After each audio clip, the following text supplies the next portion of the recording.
এইটো তো মানে ভালে কিছুদিন হল আমি হোটেল বলে জানো যে হয়তো এটা Osman resort and family restaurant বলে মানে নাম দিয়া হয়েছে। ল'ৰাজন আমি জনামতে আমাৰ ইয়াৰ পৰা মোটামুটি ৩-৪ কিলোমিটাৰ আপুৰুবি বুলি গাঁৱৰ যিজনে চলাই আছে ওসমান নাম তেওঁৰ, আৰু যাৰ মাটি মালিক স্বত্বাধিকাৰী যিজন সেইজন আমাৰ এই গাঁৱৰে হয়।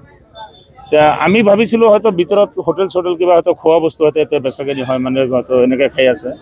কিন্তু আজি ভালে কিছুদিনৰ পৰা কমচে কম ধৰক বছৰ দিনৰ পৰা মানে লাহে লাহে মানে ইউকান কৰাটো শুনি আছোঁ। তাতে মানে দূৰৰ পৰা হয়তো কোনোবা ল'ৰা বা কোনোবা ছোৱালীক লগতে ইয়াতে আহে, আৰু পিছত ইয়াতে কোনোবাই হয়তো 2 ঘণ্টা 1 ঘণ্টা এনেকৈ লেট কৰে, কৰাৰ পিছত ইয়াৰ পৰা গুচি যায়।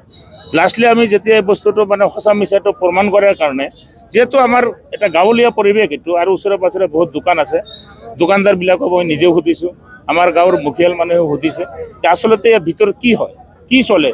এটাত আমি কোনো খোৱা বস্তু, বাকী তাৰো ৰাস্তাৰ লগত আৰু বহুত হোটেল আছে, কিন্তু সেই হোটেলবিলাক আৰু এই হোটেল ৰেষ্টুৰেণ্টৰ মাজত বহুত ডিফাৰেঞ্চ। চাৰিওফালে ৱাল কৰি লৈছে। তাৰপিছত লাহে লাহে আমি শুনা পালোঁ যে ভিতৰত হয়তো দূৰৰ পৰা কোনোবা বাইক লৈ হওক, মাৰুতি লৈ হওক, ছোৱালী বা ল'ৰা আহে, 1-2 ঘণ্টা ইয়াতে হয়তো থাকে, থকাৰ পিছত গুচি যায়। আল্টিমেটলি ইয়াতে কিবা অবৈধ কাম চলি থকা বুলি আমি গম পাইছোঁ। দেহ ব্যৱসায় চক্ৰ মানে এনে এটা চলি আছে বুলি আমি মানে নিয়োগান কৰাতে আমি গম পাই গৈছোঁ। কিন্তু যেহেতু বস্তুটো প্ৰমাণ নাপালে, মানে প্ৰমাণ সহকাৰে আমি ধৰিব নোৱাৰিলে, আমি নিজে হয়তো দুখী বুলি হয়তো সাব্যস্ত হ'ম বা মালিকেও আমাক বেয়া বুলি ক'ব। যাৰ কাৰণে আমাৰ ইয়াৰে যিবিলাক লোকেল মানুহ আছে, ওচৰে পাঁজৰে যিবিলাক লোকেল মানুহ আছে, বা ইয়াতে সৰু এটা বজাৰৰ নিচিনা আছে, তাৰে যিবিলাক দোকানদাৰ আছে, তেওঁলোকে বস্তুটো আমাৰ কাণত যেতিয়া মোকো জনাইছে, তাৰপিছত আমাৰ কিছু গাঁৱৰ কিছু মুখিয়াল মানুহ তেওঁলোককো জনাইছে। আমি বহুতবাৰ ইয়াতে আহিছোঁ, 1-2 বাৰ নহয়, ভালে কিছুদিন আহিছোঁ। অহাৰ পিছত যিজন মানুহে এই বস্তুটো চলাই আছে তেওঁকো বুজাইছোঁ, আমি এনে শুনি আছোঁ, সঁচা মিছা নাজানো, তই জানা। যদি সঁচাই হয় যে এনেকুৱা দেহ ব্যৱসায় এনেকুৱা ধৰণৰ কিবা এটা বিজনেছ চলি আছে, তই অনুৰোধ কৰিছোঁ ভাইটো এটা বন্ধ। আজি হঠাৎ কৰি 3জন ছোৱালী মানুহ, হয়তো তেওঁৰ লগত আৰু ল'ৰা মানুহ আছে। ল'ৰা মানুহটো মই হয়তো দেখা নাই, মই হাত অলপ দেৰি হৈছে, মানে বস্তুটো গণ্ডগোলটো লগাৰ ঠিক 10 মিনিটমান পিছতে হাতে পাইছোঁ। মই অলপ ৰাঙামাটিত কিবা কামত গৈছিলোঁ, কিন্তু ছোৱালী 3জন মই নিজে আহি দেখা পালোঁ, আৰু এজন ল'ৰা মই দেখা পাইছোঁ, হয়তো লগত আৰু যদি 2-এজন আছে মই নাজানো।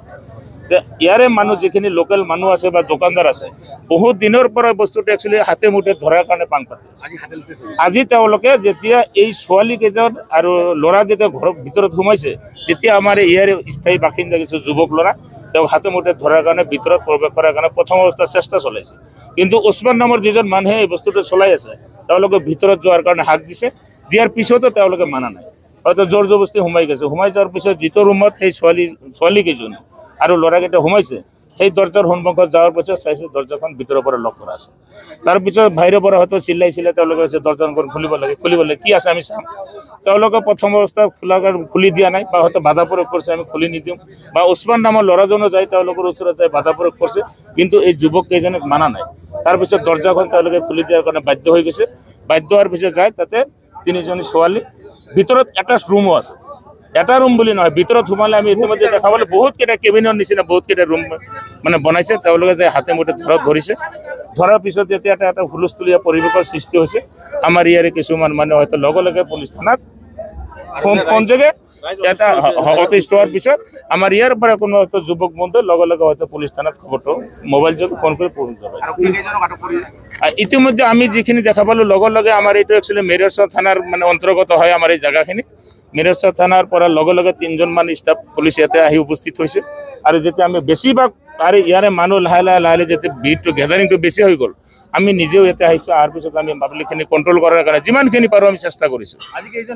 আজি 3জন ছোৱালী আৰু এজন ল'ৰা, আৰু এই হোটেল যিজন ৰেষ্টুৰেণ্ট চলাই আছে ওসমান বুলি, এই 4জনক আমাৰ চকুৰ সন্মুখত উঠাই লৈ গ'ল পুলিচে।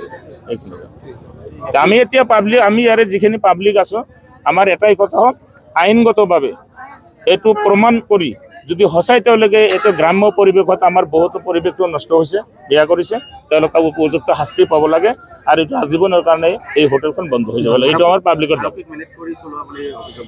আমি যেতিয়া মানে তেওঁৰ ওচৰত বুজাব আহিছিলোঁ, মাজে মাজে কি কৈ আছে না, মোৰ লাইচেঞ্চ গভৰ্ণমেণ্টৰ পৰা মোৰ লাইচেঞ্চ দিছে, থানাৰ পুলিচে সবেই জানে, আমি থানাটো মেনেজ কৰি এনেকৈ চলাই আছোঁ, থানাৰ পৰাতো আমাক কোনোদিন বন্ধ কৰি দিয়া অহা নাই, এনেহেন কৰি কৈছে। আমি লাইসেন্স খুজিছো কিন্তু সেই লাইসেন্স দেখা নাই মাত্ৰ লাইসেন্সৰ নামত একদম পঞ্চায়তৰ পৰা এটা ট্ৰেড লাইসেন্স আমাক দেখুৱাইছে আৰু সেই ট্ৰেড লাইসেন্সৰ যেটো মেথ সেইটো আমি যেতিয়া আহি তেওঁক কৈছিলোঁ সেই সময়ত 1.5 মাহমান আছিল মানে মেথটো উকলি যাব তাৰপিছত মই নিজে পঞ্চায়ত সম্পাদকজনৰ লগত মই নিজে যোগাযোগ কৰিছোঁ আৰু তেওঁকো কৈছে যে দাদা ইয়াৰ পিছত আৰু আমাক নোহাদক বা ইয়াৰ লোকেল মানুহ যেতিয়া এটা পৰিৱেশটা বেয়া হৈ আছে কোনোবা দিন হঠাৎ কৰে এটা উত্তেজনাপূৰ্ণ এটা ঘটনা হৈ যাব পাৰে গতিকে তেওঁ ট্ৰেড লাইসেন্সটো তেওঁৰ মেটটো উকলি যোৱাৰ পিছত নতুন কৰি আৰু দিব নালাগে এইখিনি কথা